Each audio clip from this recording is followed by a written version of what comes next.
Así que en el día de hoy vamos a reflexionar en cómo Matías toma el lugar de Judas Iscariote, que ya sabéis que fue el que traicionó a Jesús y que luego se suicidó. Aunque bueno, de ese asunto también trataremos en el día de hoy, ya que resulta algo polémico. Vamos a leer Hechos, capítulo 1, versículos del 12 hasta el 26. Dice el autor: después los apóstoles regresaron del monte de los Olivos a Jerusalén, a 1 kilómetro de distancia. Cuando llegaron, subieron a la habitación de la planta alta de la casa donde se hospedaban. Estos son los nombres de los que estaban presentes: Pedro, Juan, Santiago, Andrés, Felipe, Tomás, Bartolomé, Mateo, Santiago, hijo de Alfeo, Simón el celote, y Judas, hijo de Santiago. Todos se reunían y estaban constantemente unidos en oración junto con María, la madre de Jesús, varias mujeres más y los hermanos de Jesús. Durante aquellos días, cuando aproximadamente 120 creyentes estaban juntos en un mismo lugar, Pedro se puso de pie y se dirigió a ellos.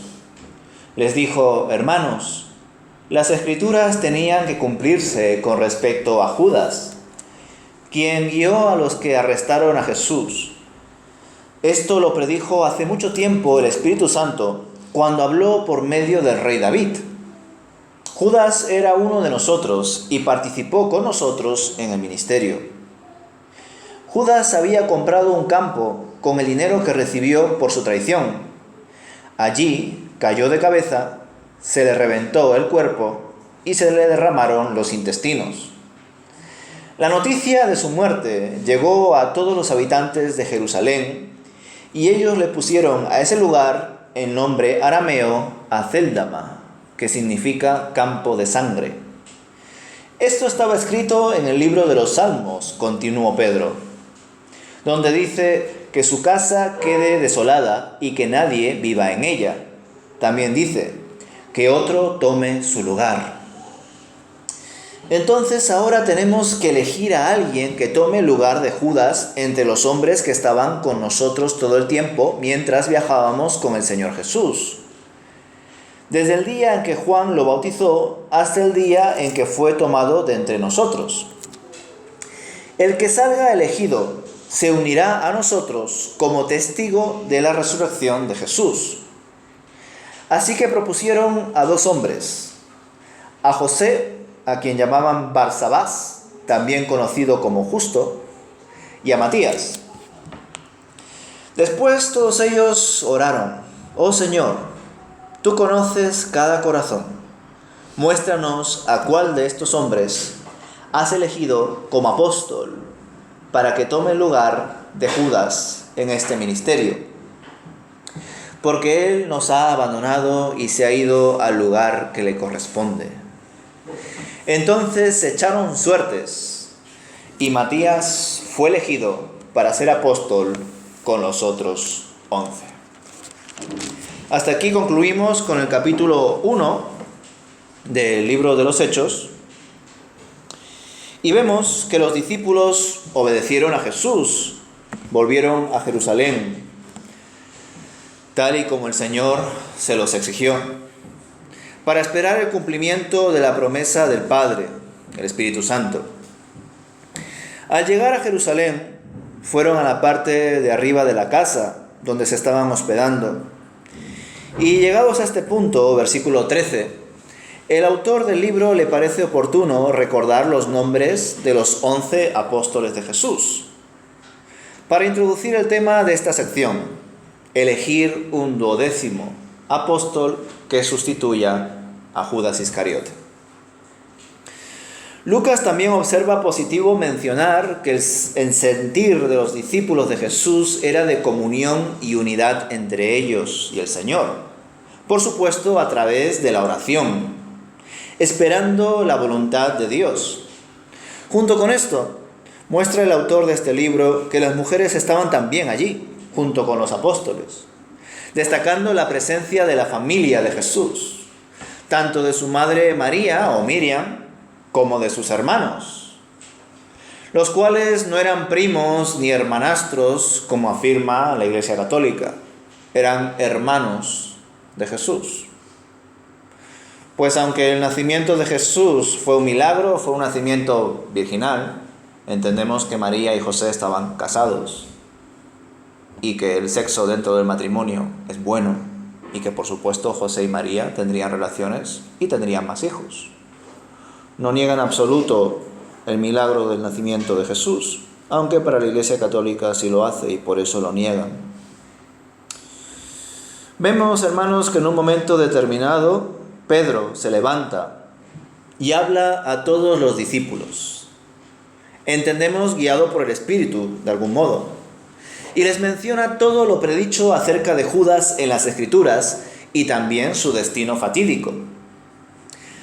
Cuando volví a leer esta sección del libro de los Hechos, recordé que, curiosamente, hoy en día, supongo que lo sabéis, hay iglesias donde todos los hermanos, durante el tiempo del culto dominical, se reúnen y oran.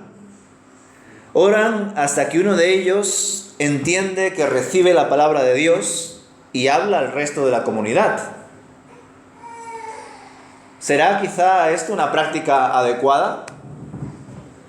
Desde luego, estas iglesias se basan en testimonios como este.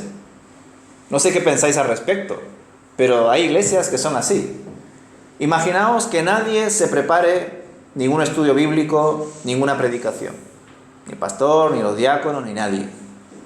Todos nos congregamos aquí, cantamos al Señor, nos saludamos los unos a los otros, oramos por nuestros motivos personales y de repente seguimos orando para que el Señor ponga palabra en algún hermano, a una hermana, y cuando esa persona entienda que el Señor le esté hablando, se levante, se ponga al frente quizá o ahí mismo y comience a hablar. Como digo, hay iglesias que tienen esta práctica. Y por eso, pues, sería interesante, ¿no?, evaluar si es adecuado o no. Porque es lo que sucede aquí. Entendemos que todos los discípulos, las mujeres y todos los que estaban allí, estaban orando y de repente el apóstol Pedro recibe palabra de Dios y habla.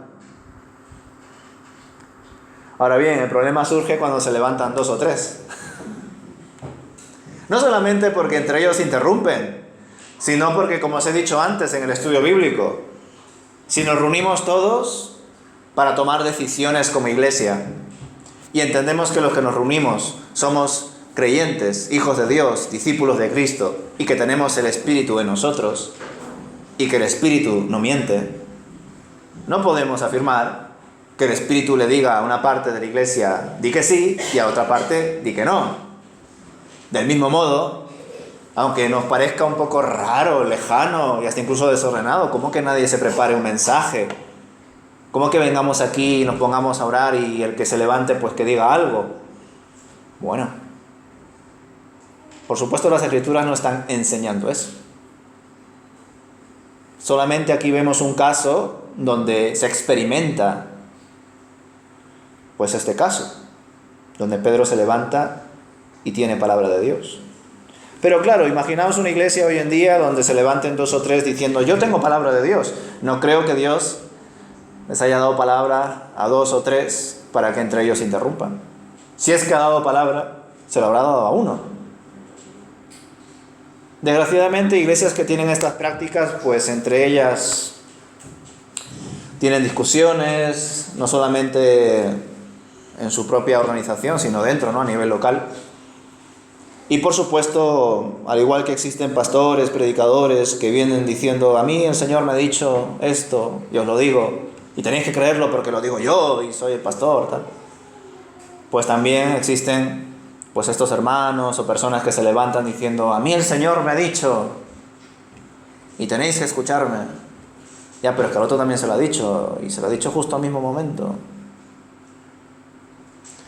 Es interesante pensar en que ser creyente no significa dejar a un lado el sentido común, ni la sabiduría, ni la ciencia, porque provienen de Dios.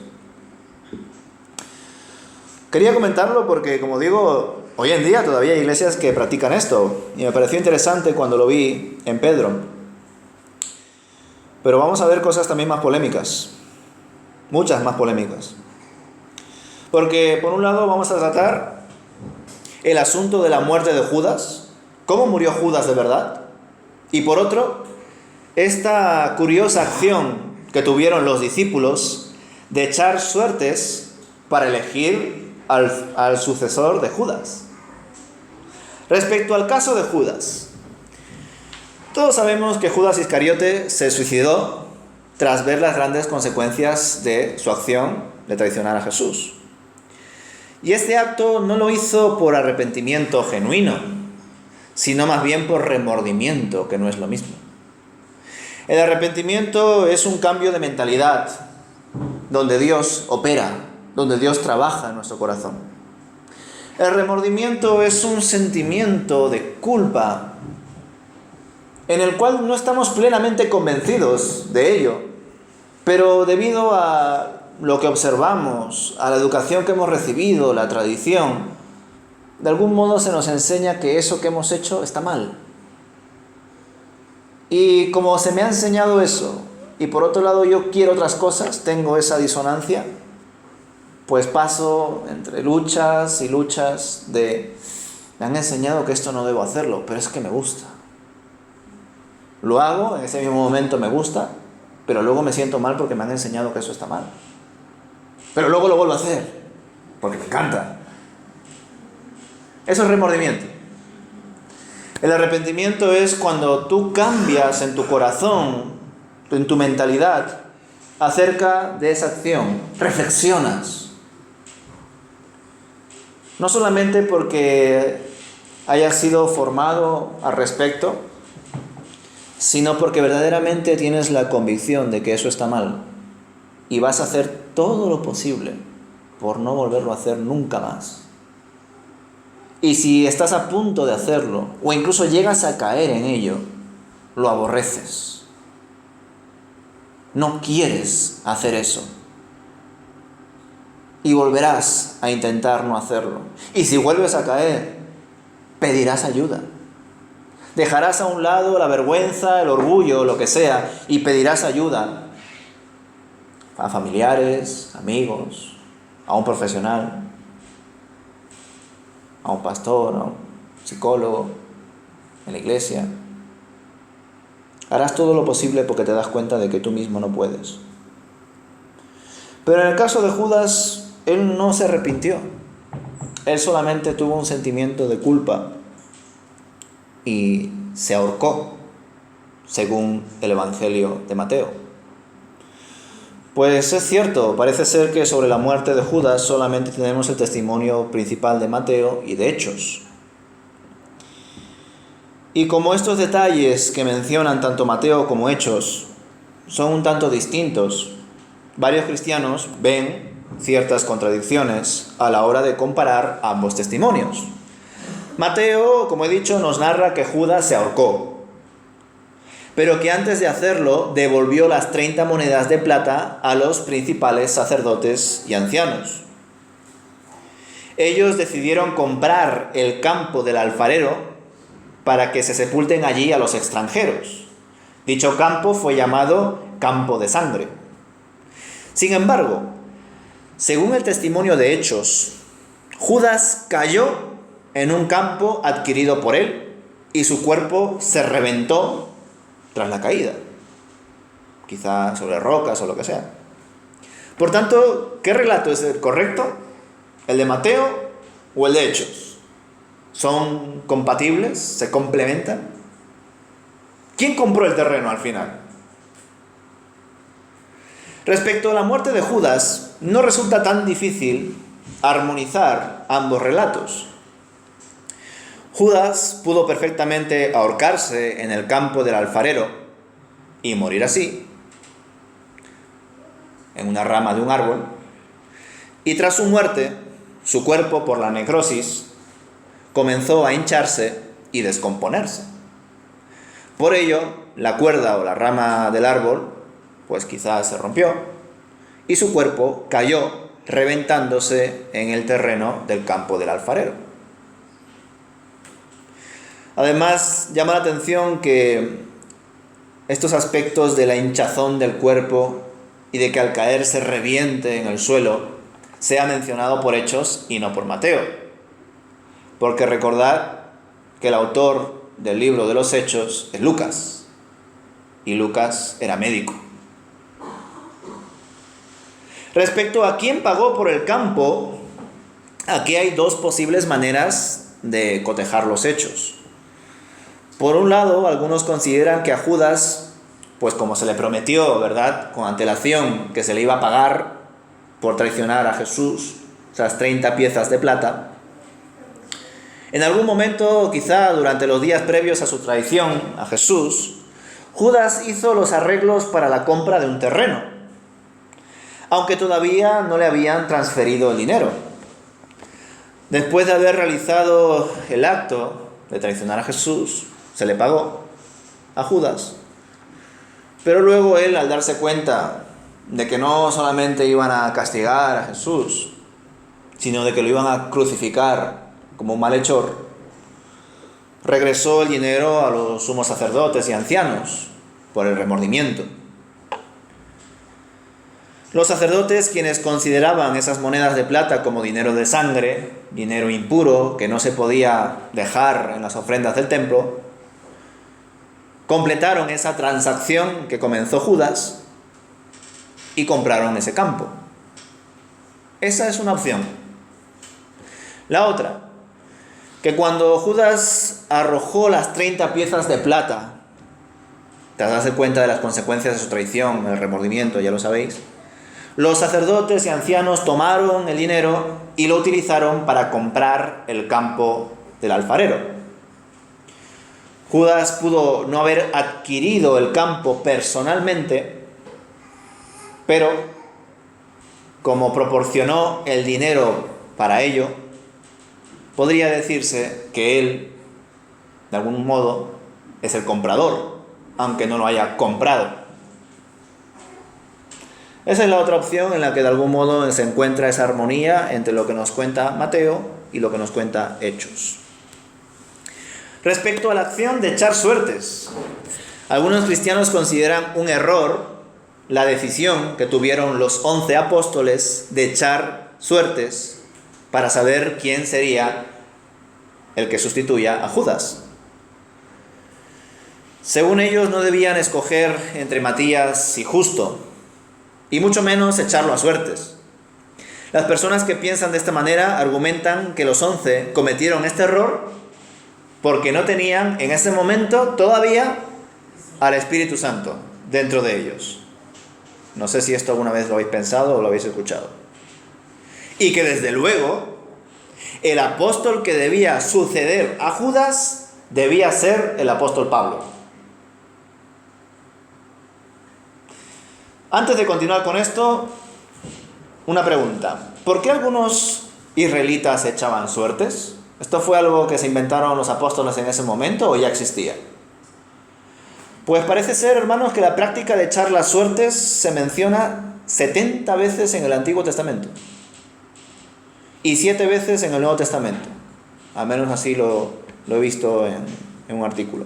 No me he puesto a contarlo, evidentemente. A pesar de las numerosas referencias sobre el echar suertes en el Antiguo Testamento, nada se sabe de cómo era exactamente eso de echar suertes. Algunos consideran que quizá sería algo así como echar palos de varios tamaños, o usar piedras planas parecidas a las monedas, o alguna clase de dados. Pero su naturaleza exacta de cómo echaban suertes los israelitas no se sabe con exactitud.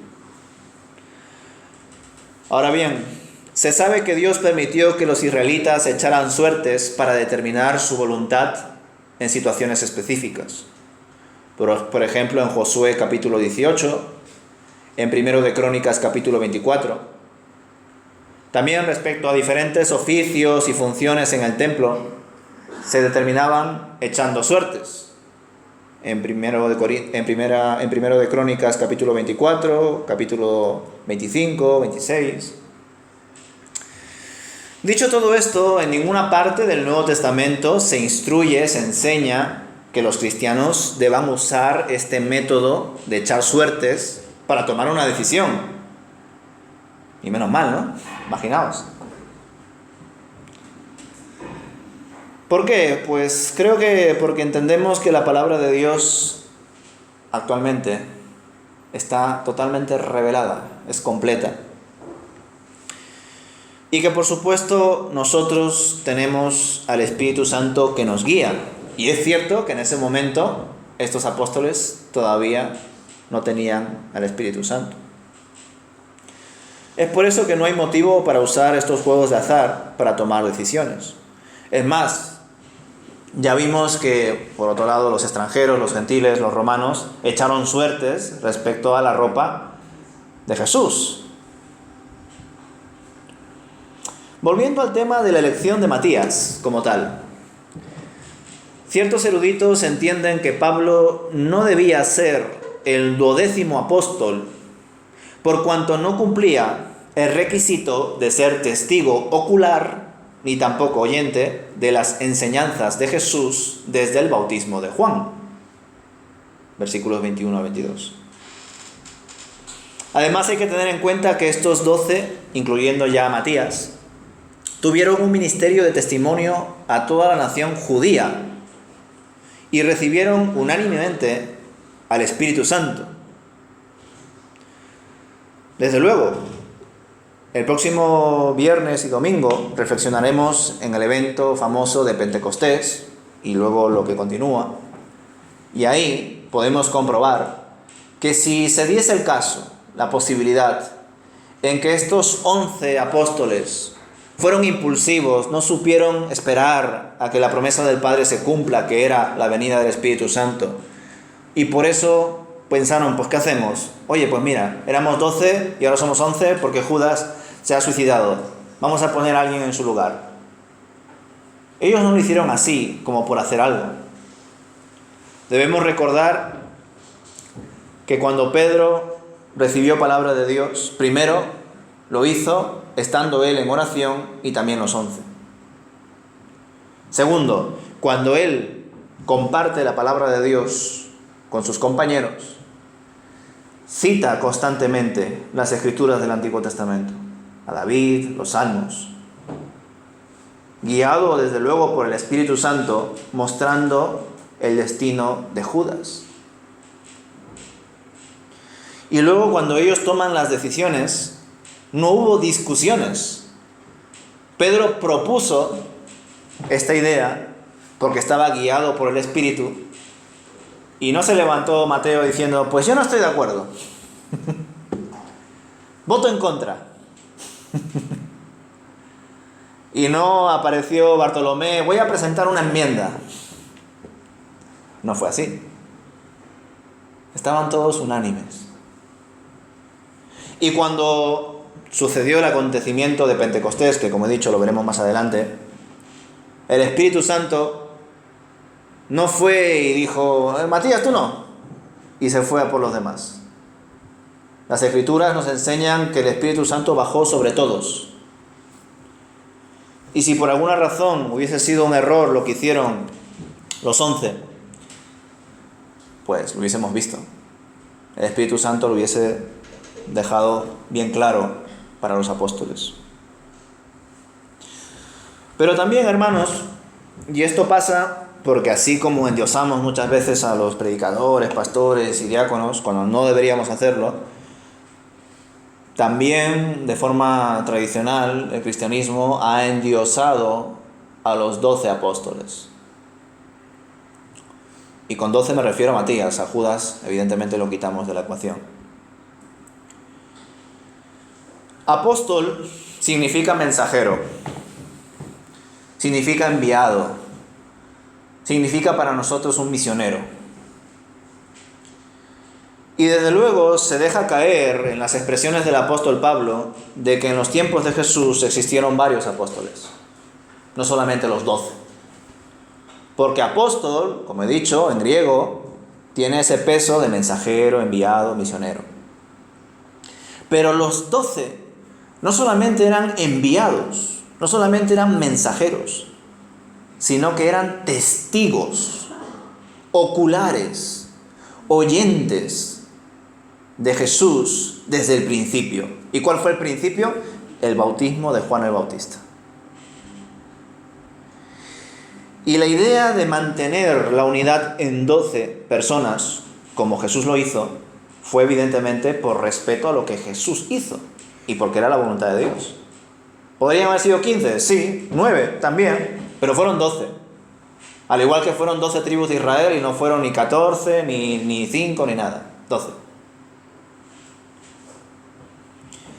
Por tanto, hermanos, nos damos cuenta de que es el Señor quien marca su misión y que, por supuesto, estos 12 estaban enfocados a la nación judía. Pablo fue elegido apóstol de los gentiles. Y eso además fue una revelación divina y directa. Lo vemos en 1 Corintios capítulo 15, versículos del 5 al 8, cuando él narra, ¿verdad?, ese testimonio.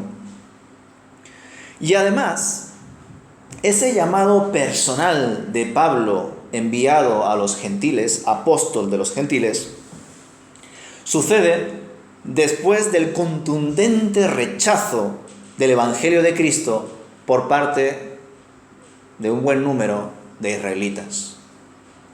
Hasta que eso no pasó, el apóstol Pablo no fue llamado. Y eso que mientras tanto el apóstol Pablo estaba persiguiendo a la iglesia cristiana. Fue después de la muerte de Esteban que las cosas cambiaron. Dicho todo esto, hermanos, desde luego es una sección muy particular, muy interesante, a la hora de comparar también esos testimonios sobre la muerte de Judas entre Mateo y Hechos, pero sobre todo por el proceder de estos apóstoles, discípulos de Jesús, a la hora de tomar decisiones. A modo de conclusión y aplicación para nosotros, en efecto me lleva a reflexionar en nuestra forma de gobierno, o si se puede llamar así, ¿no?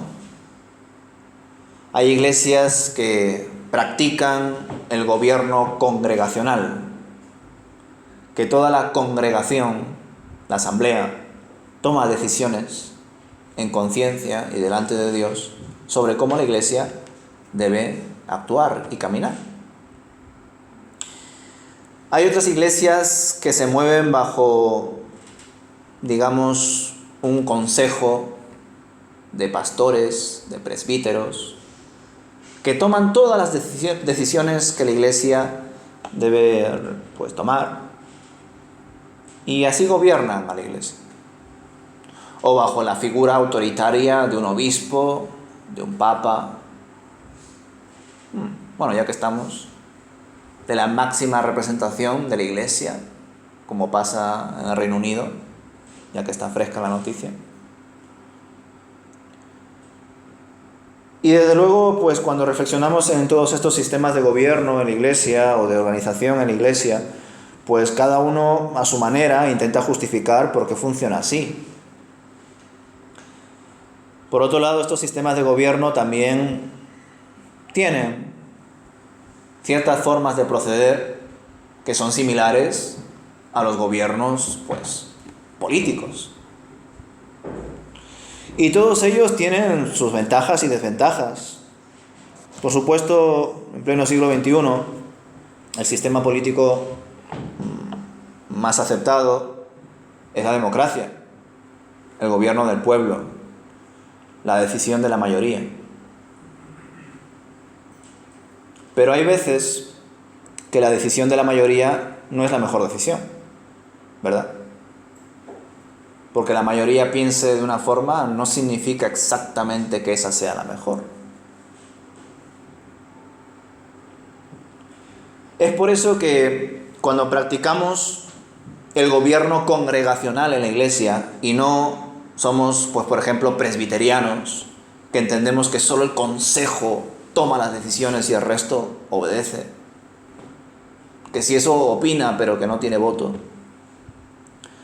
pues desde luego también podemos caer en la letra pequeña de la democracia.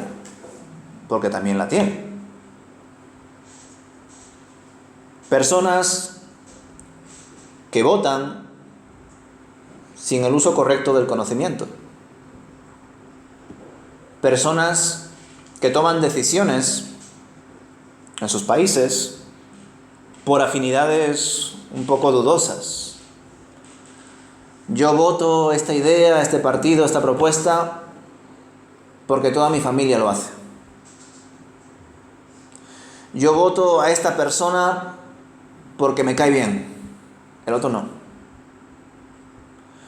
O yo voto a esta persona porque he visto algo que ha dicho que me ha gustado, pero luego no sé el resto.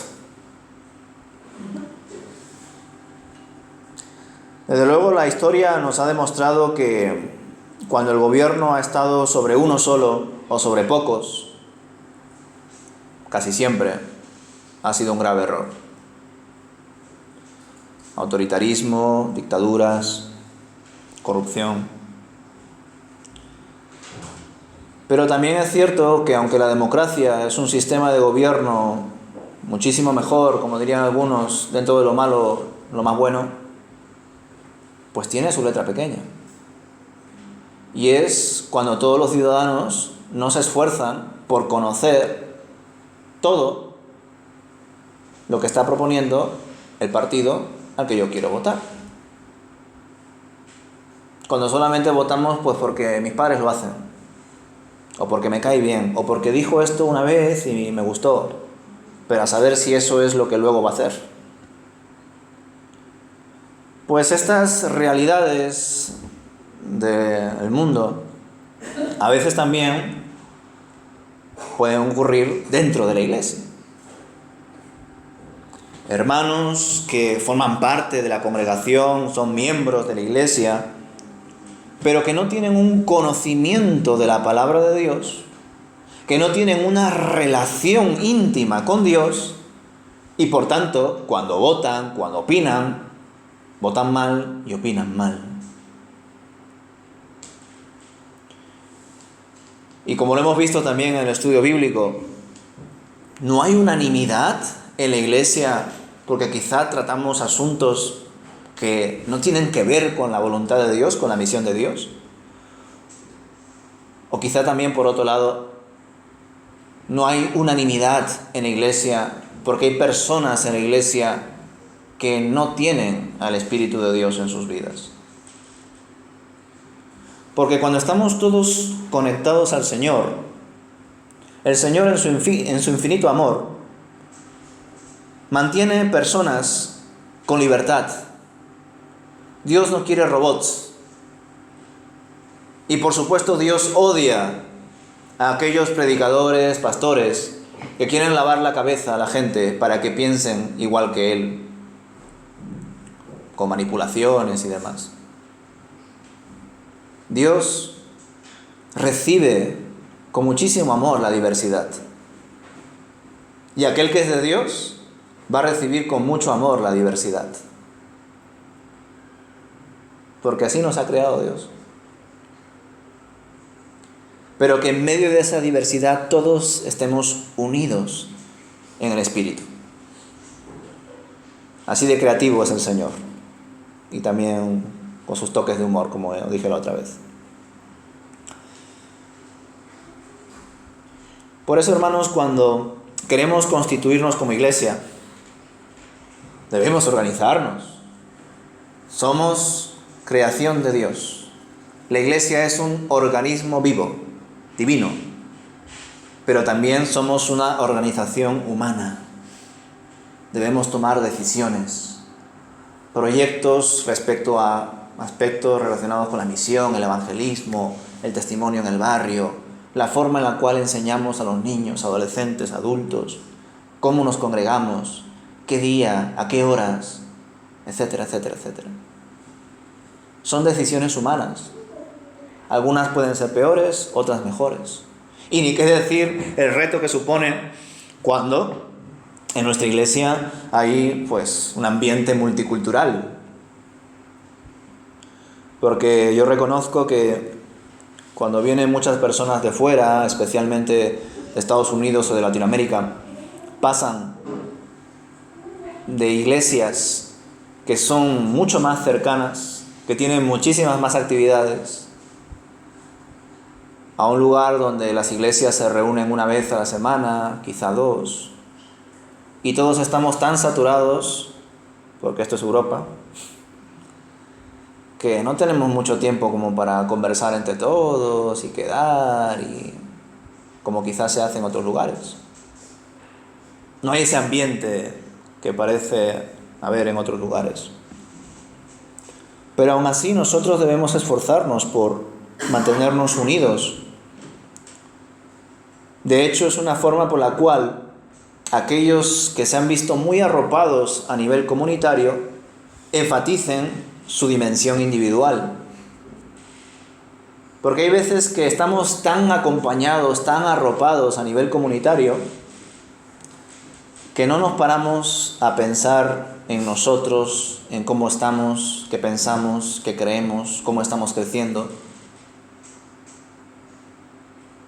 Al igual que hay personas que están tan obsesionadas con su yo, cómo están, qué sienten, qué piensan, que dejan a un lado la vida comunitaria. Y la fe es la armonía de ambas dimensiones, tanto la individual como la global, la colectiva. Y debemos practicar ambas. Así que, hermanos, qué bueno ver cómo los discípulos de Jesús obedecieron, fueron a Jerusalén. Se podría haber ido a cualquier sitio, pero Jesús les dijo que esperen en Jerusalén el cumplimiento de la promesa. El Espíritu Santo iba a estar en ellos, y así lo hicieron. Pero como en medio de esa espera tomaron una decisión importante, y afortunadamente la hicieron guiados por Dios. No impulsivos, no sabios en su propia opinión, sino guiados por Dios. Oremos para que también el Señor nos guíe a tomar las decisiones correctas.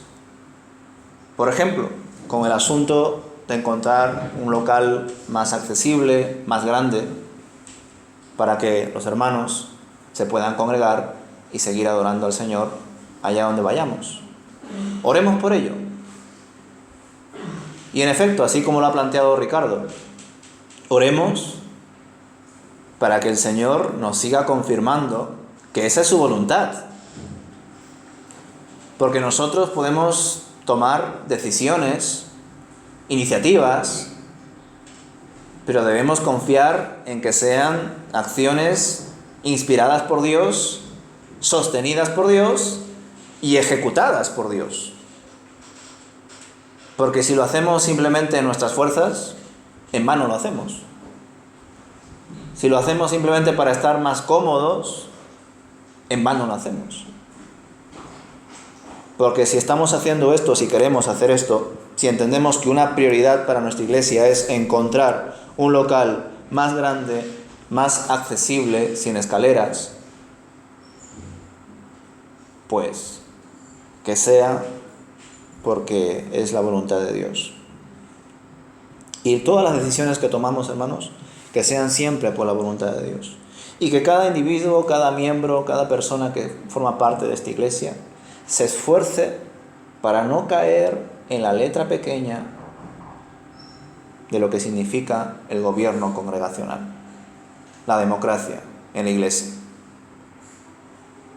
Porque desde luego el Consejo está convencido de que el Señor trabaja en toda su iglesia, que esto es la unión de todos y que nuestra opinión debe estar guiada por Dios.